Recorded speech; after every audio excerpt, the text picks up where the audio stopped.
You wake before dawn, but not because of the sun. There are no windows where you work, only cold steel, white lights, and silence so deep you can hear your own heartbeat. You weren't always like this. Once, you took an oath to save lives. Now, you decide whose life is worth saving and whose body becomes inventory. Every morning begins the same. A black envelope waits outside your apartment door.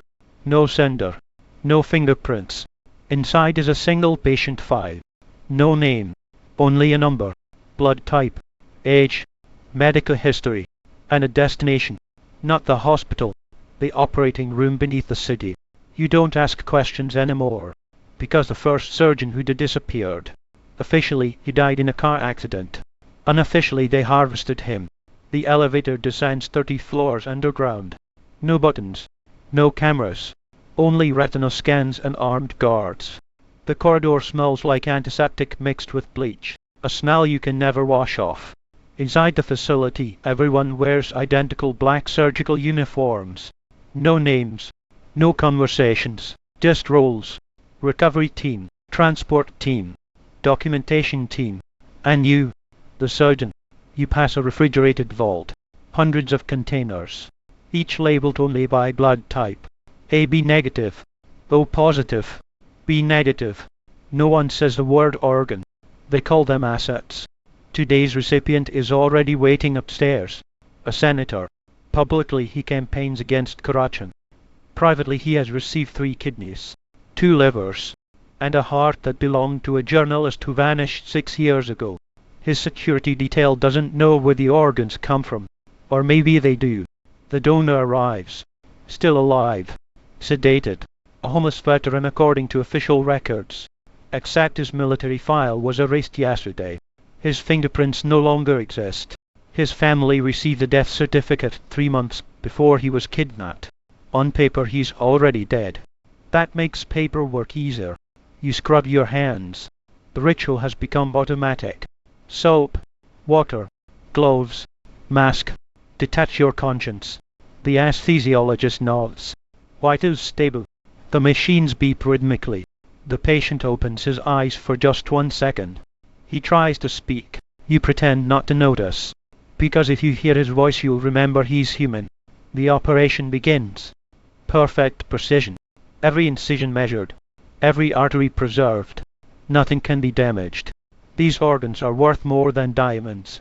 Outside the operating room an auction is happening. Not for paintings. Not for stocks. For human compatibility. A billionaire from overseas bids $10 million for a compatible heart. A royal family representative offers $12 million. Then comes a message. Priority override. Political class. Heist clearance. The billionaire loses. Power always beats money. Hours later the organs leave inside temperature-controlled cases. No medical logos. Only diplomatic seals. Customs officers never inspect diplomatic cargo. The recipient survives. News channels celebrate his miraculous recovery. Doctors call it cutting-edge medicine.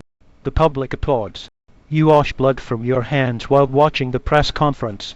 Everyone smiles. No one knows someone else paid the price. Weeks pass. The surgeries become routine. You stop counting victims. Instead you count successful transplants. 100. 200. 300. Sleep becomes impossible. Every time you close your eyes you remember faces. Not because they screamed. Because they looked relieved when they saw a doctor. They thought they had been rescued. One evening something changes. The next patient file contains a photograph. You freeze. You know her. She was your medical student. Brilliant. Compassionate. She once said she wanted to become a trauma surgeon because every life mattered. Now her blood type matches the vice president. You refuse. For the first time in years you say no. The room goes silent. No one argues. No one threatens you. Instead the director simply smiles. He slides another folder across the table. Inside photos of your family. Addresses. School schedules. Medical records. Every person you've ever loved has already been mapped. You don't have a choice. You perform the surgery. But something inside you dies. Months later a maintenance worker accidentally discovers a hidden chamber. Thousands of medical files. Photographs, DNA samples. He reports it. The next day he disappears. Official statement. Gas leak. The chamber is sealed again. Life continues. One night, while reviewing donor files, you notice something impossible. The donor list isn't random. Journalists, judges, whistleblowers, opposition politicians, investigative reporters, human rights lawyers. Every donor had become inconvenient. The surgeries were never about medicine. They were political assassinations disguised as health care. The elite weren't simply buying organs. They were erasing enemies and recycling their bodies. You begin copying records onto encrypted drives. Every surgery, every recipient, every payment, every death. For months you secretly build evidence, enough to destroy governments, enough to start wars, enough to expose the most powerful people on earth. Then the lights go out. Emergency generators activate. Footsteps echo through the hallway. Security isn't running toward the exits. They're coming toward you. Someone found the missing files. You grab the encrypted drive. Run through maintenance tunnels. Blood still stains your gloves. Behind you sirens. Ahead one final elevator. The doors close. Almost. A gloved hand stops them. The director steps inside. Calm. Smiling. He doesn't carry a weapon. He doesn't need one. He simply says, "Do you know why no one has ever exposed us?" You stay silent. He continues.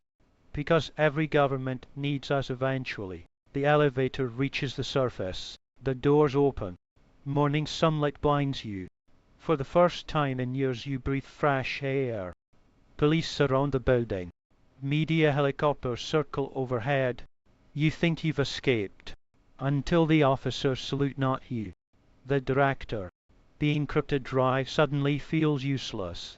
Who do you expose when the people investigating the crime are the same people benefiting from it? You disappear into the crowd. Not as a hero. Not as a villain. But as the only witness left alive.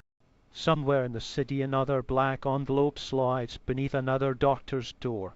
Inside a clean surgical uniform, a security badge, and a single sentence. Your first patient arrives at 6:00 a.m.